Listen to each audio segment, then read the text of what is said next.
안녕하세요. 찰리브라입니다. 그나마 어저께 좀 폭락하기 바로 직전부터 지금까지 미온적으로 약간 살살살살 코인들이 올라왔는데 아마 여러분들이 한숨은 놓으셨을 거예요. 한숨은 놓으셨지만 그래도 아직까지 뭐 안전한 그런 포지션 자리에 들어간 건 분명히 아니거든요.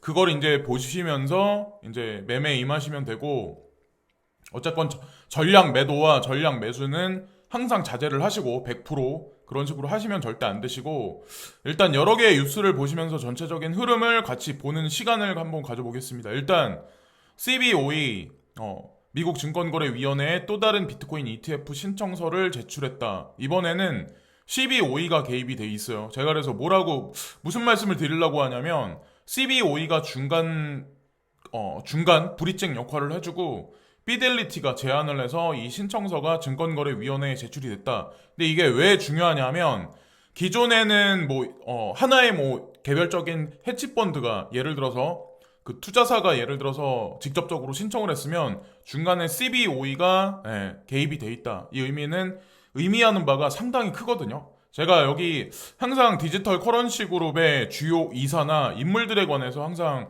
매칭을 시켜서 말씀을 많이 드리는데 여기 보면 은행들은 더 이상 비트코인을 무시할 수 없다. 무시할 수 없을 거다. 이게 이 사람들의 캐치프레이즈예요.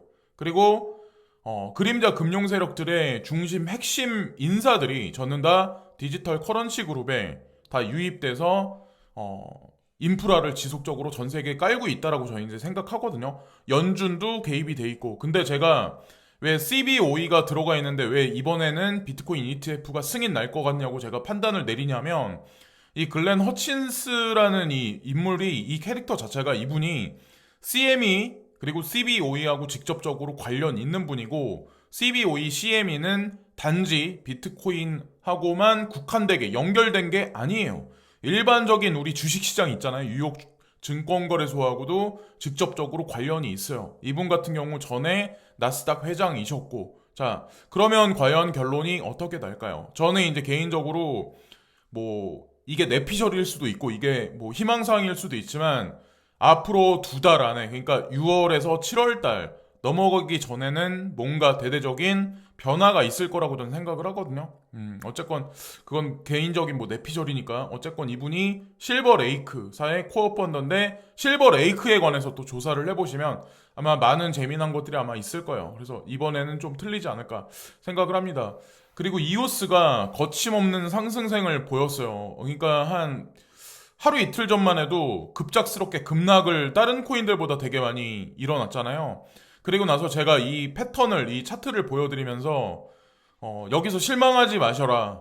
그리고 이게 활주로를 거쳐서 분명히 급격한 상승이 일어날 수도 있다라는 말을 했는데 제가 이걸 픽 드린 거는 분명히 아니었었거든요. 그리고 이거는 이오스라는 코인에 국한된 얘기는 분명히 아니에요. 이 차트가 말해주는 건 여러 가지 의미가 사실 있는 거거든요. 우리 개인 투자자들은 이런 차트 모양새를 그리면 지루할 수밖에 없어요. 지루하고 손절해서 나갈 수밖에 없어요. 특히나 급작스럽게 패닉장이 오면.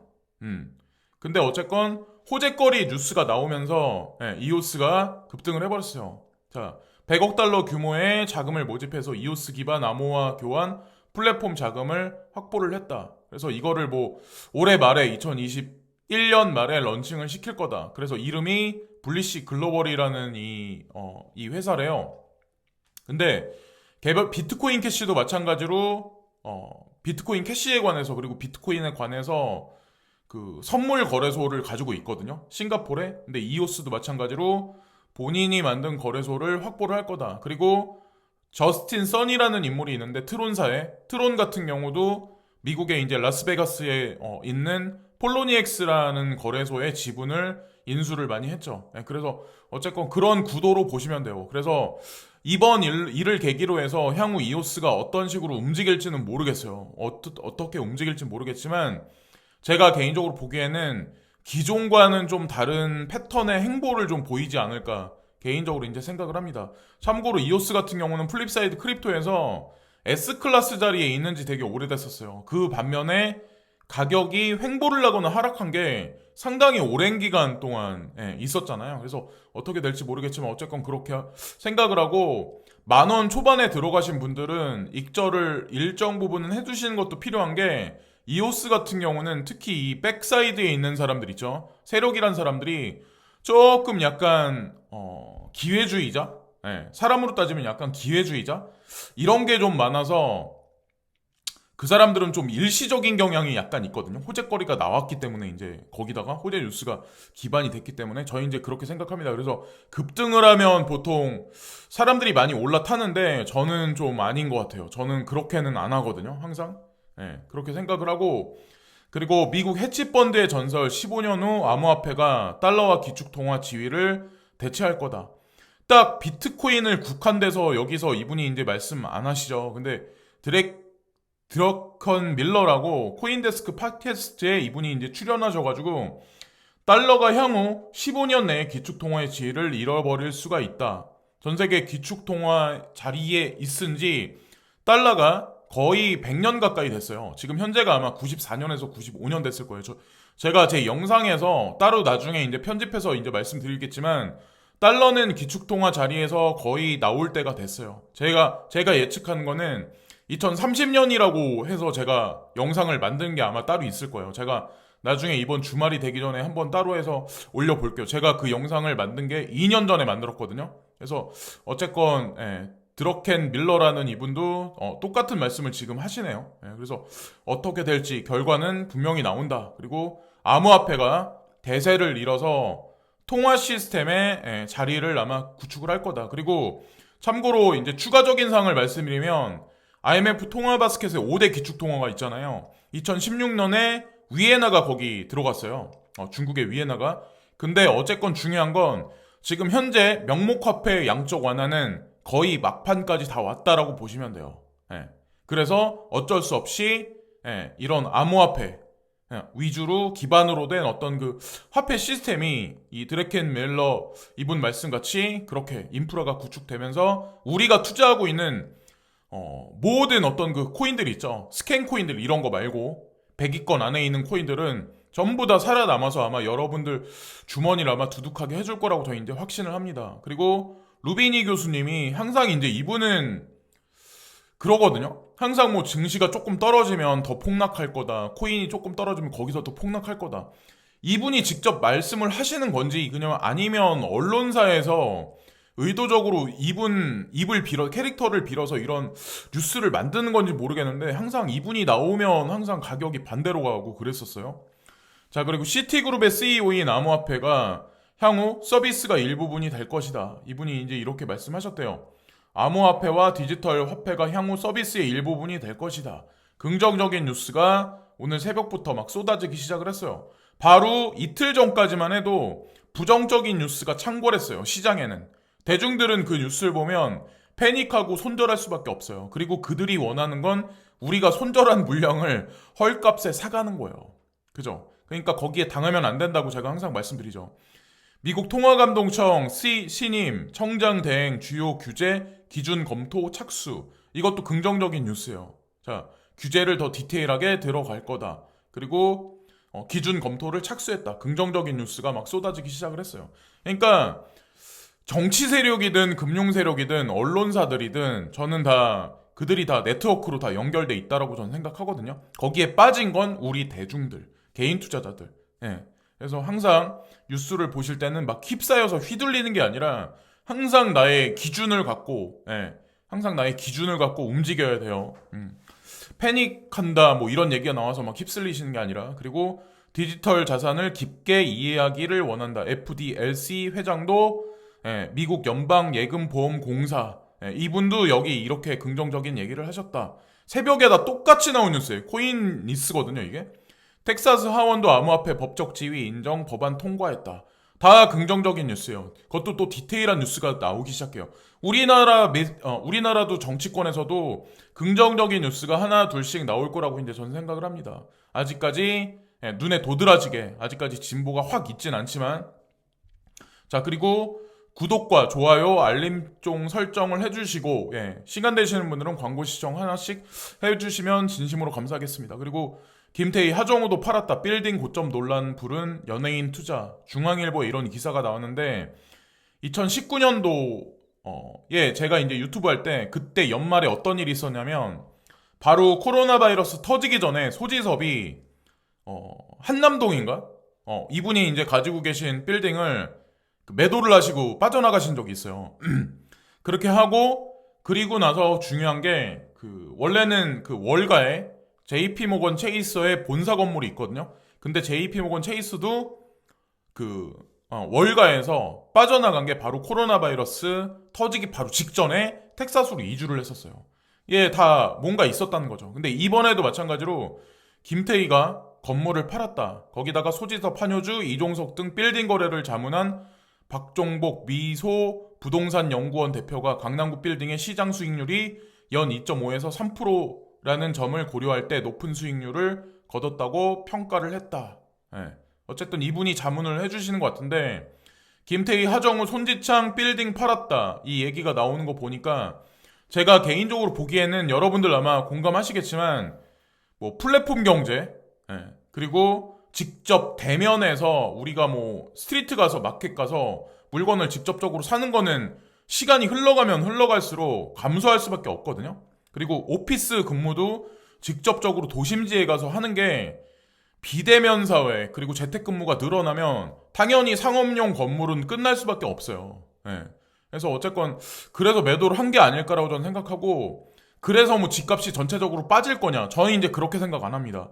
내년에 선거가 있어요. 내년에 선거가 있고 또한 중요한 게 우리나라 정부에서 전 한반도를 중심으로 해서 남한을 중심으로 해서 공공 재개발, 재건축 이런 거에 관해서 점진적으로 계속 대중들을 리브라고 법을 제도화한다는 얘기는 제가 개인적으로 보기에는 민간 주택 시장 있죠. 뭐 아파트라든가 뭐 이런 것들 있죠. 재건축, 재개발 이런 거는 활성화가 지금서부터 더 많이 되지 않을까 저는 생각을 하거든요. 네, 그래서 공공, 민간 주택 시장은 활발하게 일어나지 않을까 내년까지도. 네, 저희 이제 그렇게 폭락할 거라고 보시는 분들도 있는데 제가 봤을 때는 그렇게는 안 갈 거라고 저는 생각을 하고 어저께 역삼동에 사는 제 친구가 저한테 물어보더라고요.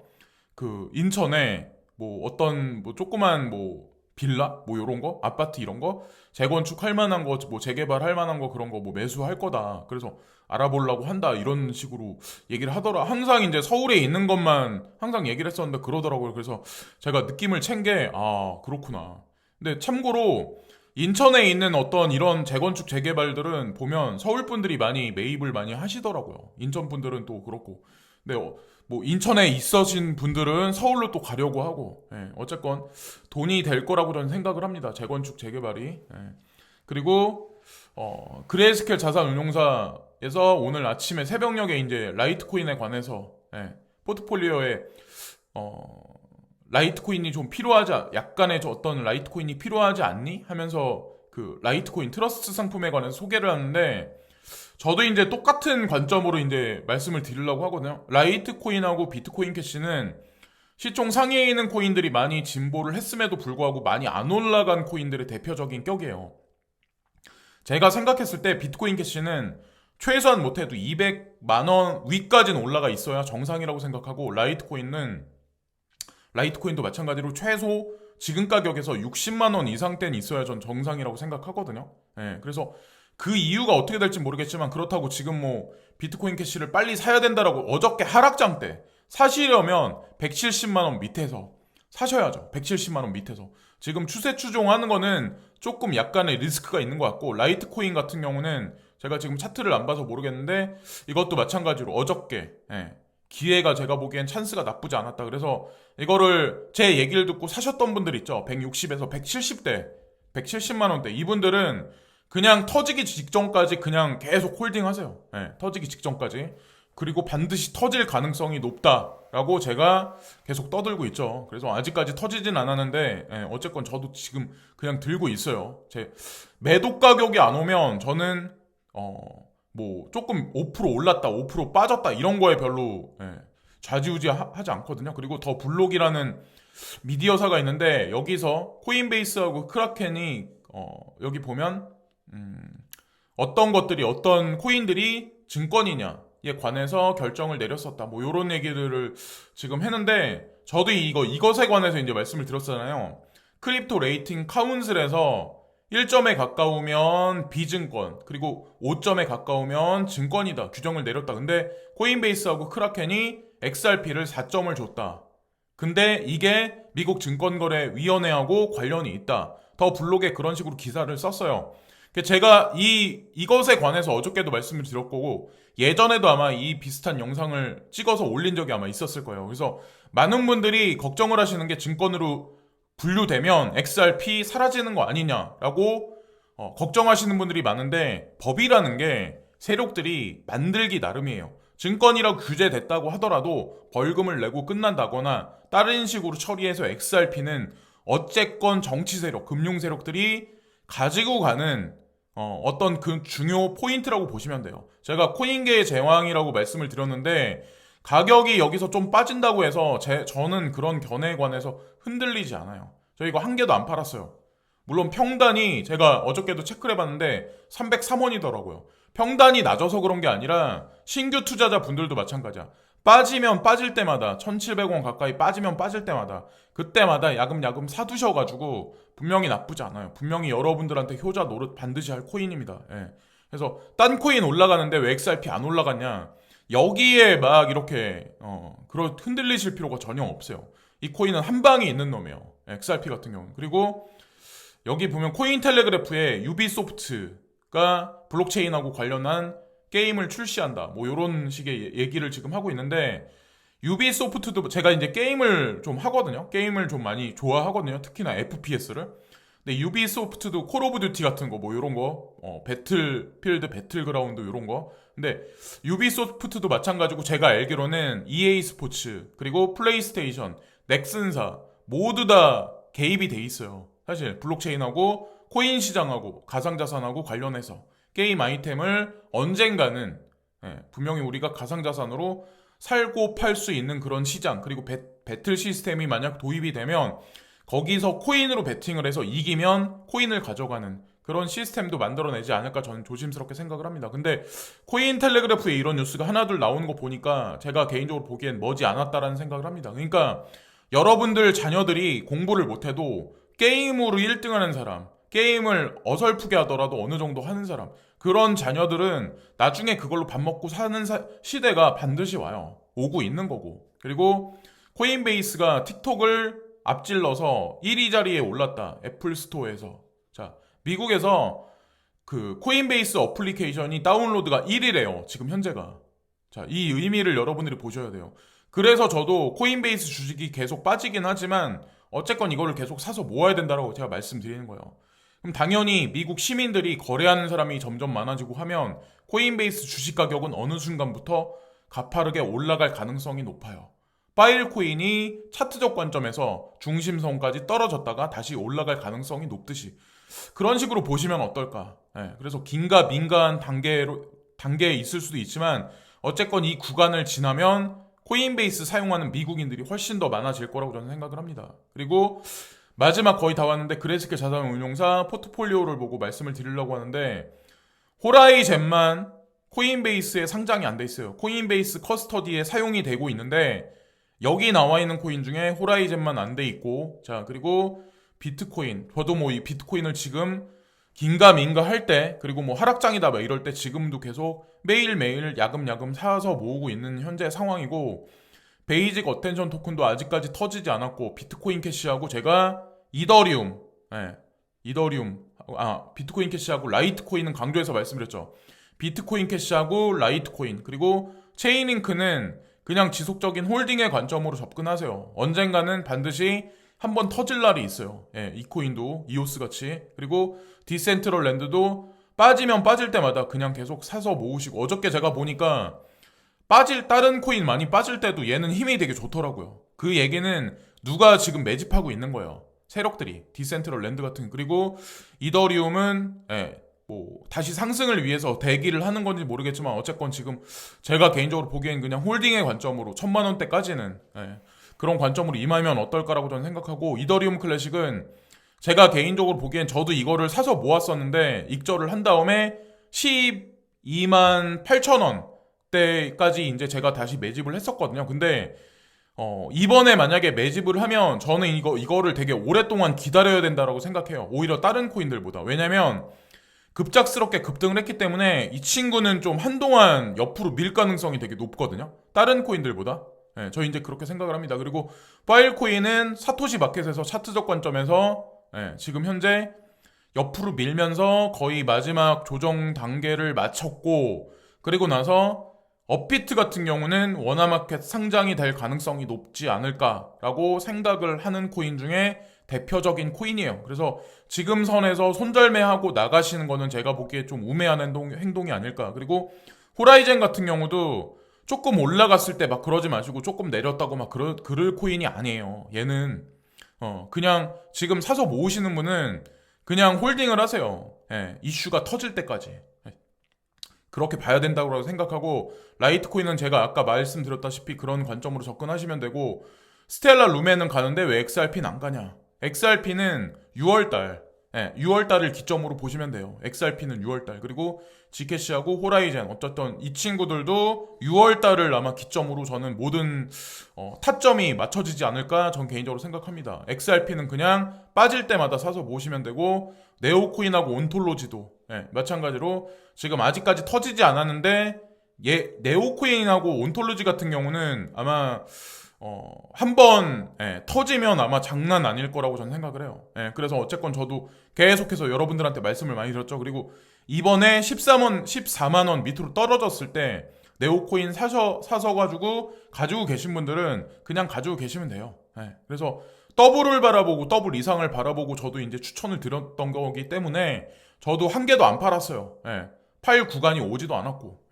그런 관점으로 이제 생각을 합니다. 그리고 5월달 말까지 만약에 시장이 훈풍이 돌아서 주머니가 두둑해졌다. 그러면 5월달 안에 어느 정도 현금화해서 익절을 해두시고 6월달은 좀 약간 한동안 대기 상태로 있는 게 좋지 않을까 저는 생각을 해요. 그러니까 나머지가 한 20여일 정도 남아있잖아요. 이 기간 동안 계속 상승장이야. 코인이 계속 빠지지도 않아. 그리고 비케도 막 예를 들어서 270만 원까지 막 올라갔어. 이러면 현금화를 하셔야 돼요. 6월 달에는 좀 어느 정도 전체적인 시장이 비트코인 도미넌스가 또 다시 올라가면서 비트코인 위주의 장세가 되지 않을까 저는 한편으로 생각하거든요. 아니면 알트하고 비트가 동시에 빠지던가 그렇게 생각을 합니다. 그리고 7, 8, 9월이 제가 개인적으로 보기에는 2분기보다는 조금 강력한 상승장이 도래할 확률이 높지 않을까 생각하는 구간이 3분기입니다. 7월달, 8월달, 9월달. 그래서 여기까지 이제 말씀을 드리면서 이거는 뭐 확실한 건 아니지만 5월달 보름 중순이 넘어가면 아마 가시적인 아마 퍼즐이 아마 하나둘씩 맞춰질 거라고 저는 생각을 합니다. 그래서 이것으로 이번 영상은 마치겠습니다. 구독과 좋아요 부탁드리면서 이번 영상도 마치겠습니다. 오늘도 시청해주신 모든 분들께 진심으로 감사합니다. 감사합니다.